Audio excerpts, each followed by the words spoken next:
Estamos de volta ao último bloco do Tira Dúvidas de hoje, que conta com a presença dos professores Angélica Chagas e André Souza da área de artes. Lembrando que ainda dá tempo de você participar dessa conversa. Ligue para o nosso telefone fixo ou envie uma mensagem para o nosso WhatsApp. Estamos esperando a sua participação. Agora vamos voltar para as nossas perguntas.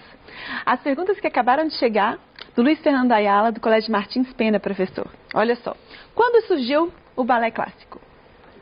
Luiz Fernando, muito obrigado por participar sempre. Se você assistiu a aula toda, você viu que esse é um tema que eu gosto muito, balé clássico, né? Eu tive a oportunidade de dançar por muito tempo, quero voltar ainda a dançar quando for possível.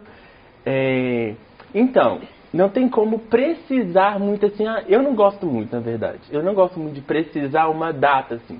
Mas a gente sabe que é a partir do Renascimento, né, com a princesa Catarina de Médici, né, que ela é da cidade de Florença, na Itália, vai para se casar com um rei francês, né? E aí ela leva essa experiência do balletto, que era italiano, era uma dança de salão da corte ali, da galera que era nobre. Então era um jeito de socializar ali naquele momento do jantar. Ela leva isso para a França, né?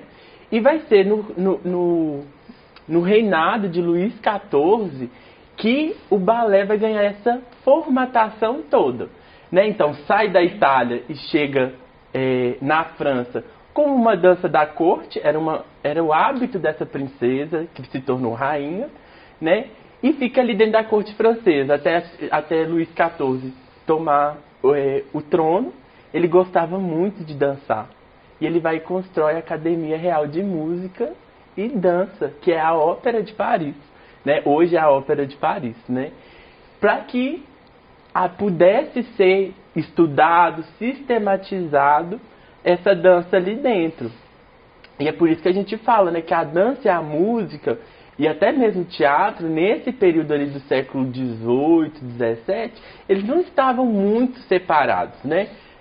Tanto que o balé mesmo, ele vai só se desvencilhar tanto da música e do teatro como uma maneira autônoma no romantismo, já no século XIX, né? Que é aí que ele vai conseguir ser dança, e é aí que a gente vê a história da dança começar de uma maneira sistematizada e como a gente aprendeu na aula sobre a dança cênica ocidental, vai ser nessa lógica de acontecimento. Então, mais ou menos aí, viu, Luiz Fernando? Renascimento, século XVIII e XIX.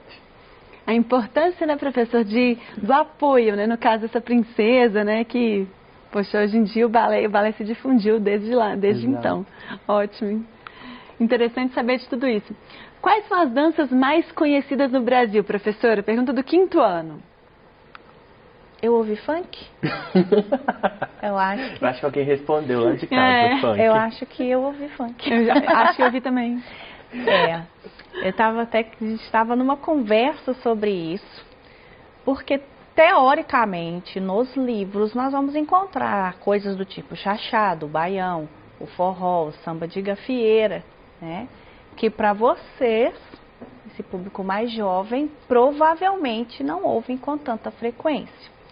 Então, quando eu respondo para vocês que a congada, são os ritmos mais conhecidos do Brasil, essa professora tá doida. Né? Qual é a rádio que ela está escutando? Exatamente, que rádio é essa que ela está ouvindo? Que na verdade também está muito relacionada a danças, né? As nossas danças típicas.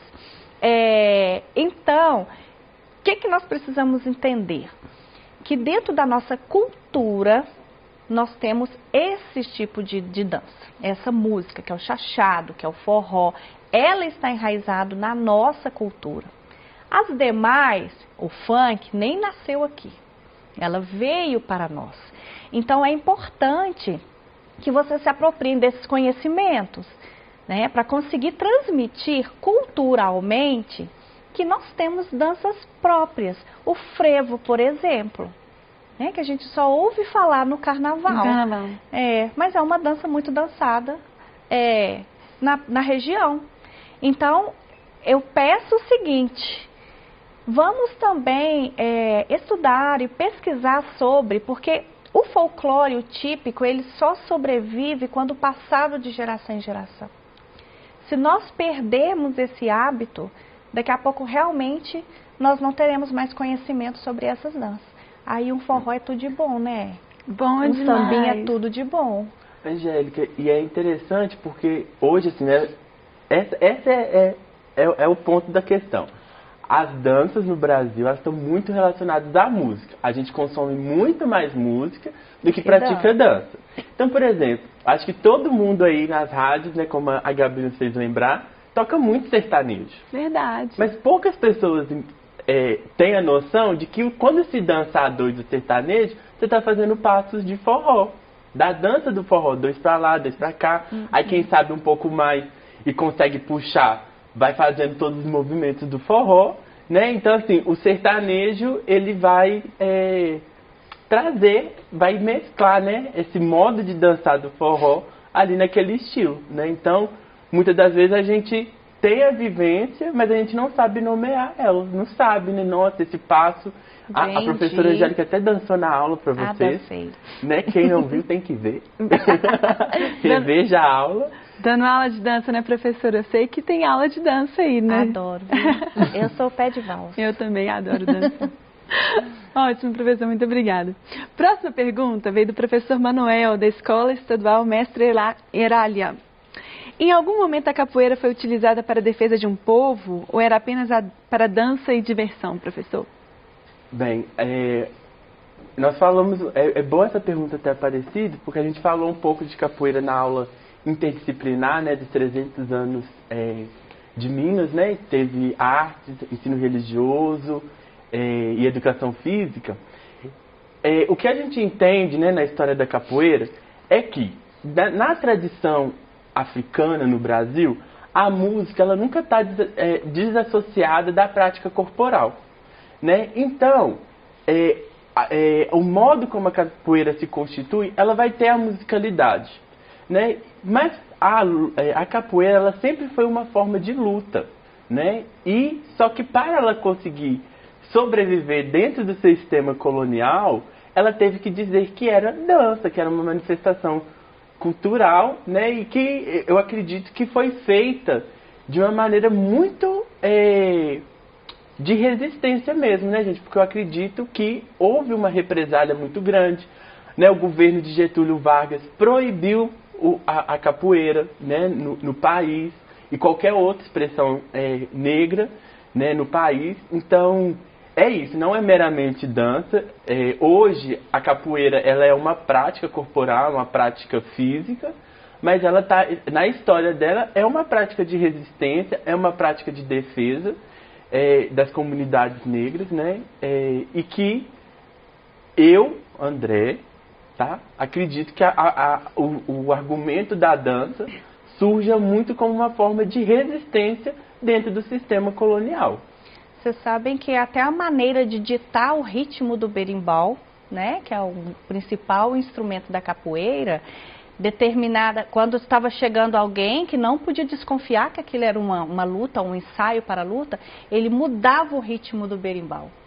E aí as pessoas já, opa, distância aí, distância e Fica tal. tranquilo, para tudo. O terreno tá limpo, toca no berimbau que o negócio pega mais quente. Verdade. Era assim. Interessantíssimo. Próxima pergunta. Qual o contexto do surgimento do grafite? Pergunta do 6º ano. Uai. Como a gente conversou, ele vai acontecer ali, né, na década de 80, nos Estados Unidos, com esse movimento migratório muito grande de latinos, né, principalmente de jamaicanos, que já era uma experiência cultural jamaicana, a questão do rap, né, o que se tornou rap, né, ritmo e poesia, era uma experiência já jamaicana que já existia, que era recitar poemas, né, de uma maneira bem ritmada, né? E aí, eu acredito, né, com o desenvolvimento tecnológico, vai entrando todas as possibilidades de mixar músicas, fazer colagens, assemblagens, né, musicais. E então o contexto é esse, assim, né, desse movimento de migração de latinos para os Estados Unidos e que tem muito preconceito. A gente sabe que o modo de discriminação nos Estados Unidos é muito separatista, até hoje Então, esses grupos se reúnem, fortalecem as suas culturas e denunciam essa constante violência que recebiam. Perfeito, professor, muito obrigada.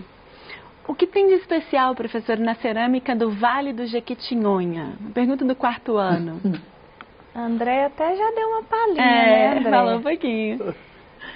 O Vale do Jequitinhonha, ele é conhecido também como o Vale da Pobreza, né? É um lugar extremamente seco, extremamente quente. Então, é difícil para nós pensarmos em um local que nós consideramos um Nordeste brasileiro, que de lá pudesse sair arte feita do barro.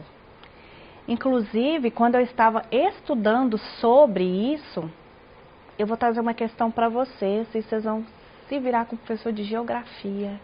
Ai, eu adoro. Pensa comigo, se é um lugar seco, de onde veio o barro? Eu entendo que é banhada pelo rio Jequitinhonha. Mas só os ribeirinhos, então, têm esse privilégio de fazer a arte retirada do barro? É um lugar seco. Eu já sei a resposta, porque eu pesquisei. Mas eu não vou contar. Mas quando eu me debrucei sobre isso, o que veio na minha mente é isso. Então, o que há de espantoso na cerâmica do Vale? Exatamente isso. Em meio a tanta seca, descobriram a extração do barro, e desse barro, inclusive, saíram não só a arte utilitária, mas as bonecas, que são tipicamente do Vale. Em outro lugar não tem a boneca feita de cerâmica, né? Das viúvas de marido vivo, né? Foi uma prática feita apenas por mulheres. Então, nós temos aí uma superação. Com certeza, mulheres, né, professora? com seus filhos, um lugar de seca. Eu quero que vocês pesquisem lá com o professor, manda mensagem lá para o professor de geografia. Explica essa história. Se ali é um Nordeste, como tem barro? Para barro precisa de água. Interessante. Eu tô curiosa, hein, Fran? Né? Tô curiosa. Eu pesquisei. Da necessidade, né, em um local tão seco, surge uma nova ideia de produzir essas obras de cerâmica. Perfeito. Próxima pergunta. O que é a intencionalidade estética na dança, professor? Pergunta do 9º ano. Ótimo. Bem, é isso que vai diferenciar qualquer movimento que os seres humanos fazem de dança. Porque esse intencionalidade estética é algo contemporâneo, viu, gente? Ele não faz parte dessa linha do balé clássico, da dança moderna. Vai ser da dança moderna que vai começar a ser desenvolvido, né? O que acontece? Na dança contemporânea, a gente entende que é todo movimento que o corpo pode fazer, né? Só que a gente eu estou me movimentando aqui agora, né? Então, a dança não pode ser só movimentar o corpo, porque eu estou me movimentando agora, a Gabi se movimenta na hora que está ali, a Angélica. Então, assim, mas quando é que esses movimentos se tornam dança? É quando tem uma intencionalidade estética, porque eu poderia fazer um espetáculo todo sentado nessa cadeira, né? E gesticulando, como eu estou fazendo aqui com vocês, e aí sim, se eu tenho uma intencionalidade estética desse movimento que eu estou fazendo aqui agora, que eu posso ficar repetindo ele, aí vai virar dança, porque ele vai estar imbuído de uma intenção, um desejo, né? Eu tenho até um espetáculo que eu fiz, que é bem contemporâneo, bem performático também, que é carregar tijolo. Né? Você vai ver, gente, pessoas descarregando tijolo de caminhão o dia inteiro, e aquilo ainda não é dança. Mas a partir do momento que eu pego essa ação de carregar um tijolo, né, ele vai se tornar uma dança ou arte, porque tem uma intenção estética. Ou seja, eu quero que a pessoa que assista reflita sobre esse movimento. Sobre esse movimento, o que causa nela. Se não causa, se acha sem graça, não tem nada a ver. E aí, a arte na contemporaneidade ela vai surgir um pouco nesse diálogo aí entre criador e receptor, né? E quem aprecia essa obra. Excelente. Então, Posso complementar? Pode, professora. Não era pergunta. Não, pode complementar. Quero...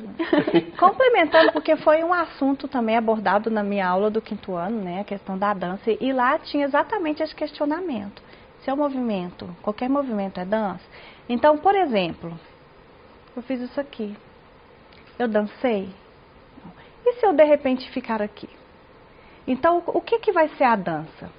Uma sequência de movimentos. Né? Quando esteticamente ordenados, orquestrados. Exatamente. É claro que eu poderia mudar para cá para um outro diferente, mas não há essa quebra aqui, ó. Não, provavelmente se você ficasse, professora, fazendo isso a aula toda, a gente ia ficar reparando Exatamente. A aula toda nas mãos dela e a gente ia ficar meio que dançando. Então, para que, né, que crie também, além da intencionalidade, existe uma sequência, você vai ver uma repetição de movimentos. Perfeito, perfeito, professora, muito obrigada. Última pergunta, como a ecoarte aumenta o conhecimento das pessoas que a contemplam sobre questões da natureza e também sobre os problemas ambientais? Uma pergunta do 3º ano. A ecoarte é a arte contemporânea e toda arte contemporânea, ela se preocupa na preservação ambiental. Tanto que os recursos utilizados, na maioria das vezes, não são industrializados.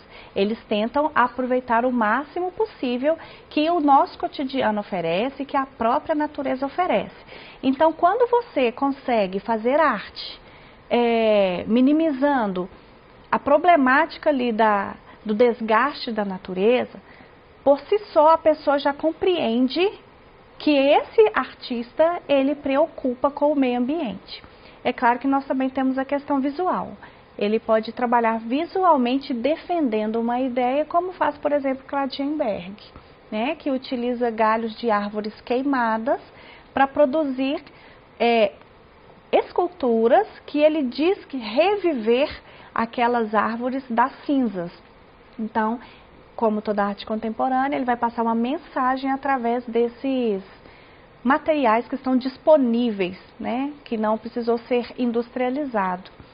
E aí, dessa forma, como a arte atinge muitas pessoas, né, ela está por aí hoje, a arte consegue fazer com que a pessoa se reflita sobre isso. Perfeito, professora, perfeito. Muito obrigada. Bom, estamos chegando ao final do Tira Dúvidas da área de linguagens. Ficou alguma dúvida? Acesse o aplicativo Conexão Escola e envie a sua pergunta diretamente para o seu professor. Quero lembrar que o acesso ao aplicativo é gratuito e não consome os dados da sua internet. E você pode consultar também o seu PET, Plano de Estudo Tutorado, que está disponível gratuitamente para download no site estudeemcasa.educação.mg.gov.br. E claro, assista a nossas aulas quantas vezes você quiser nas plataformas digitais.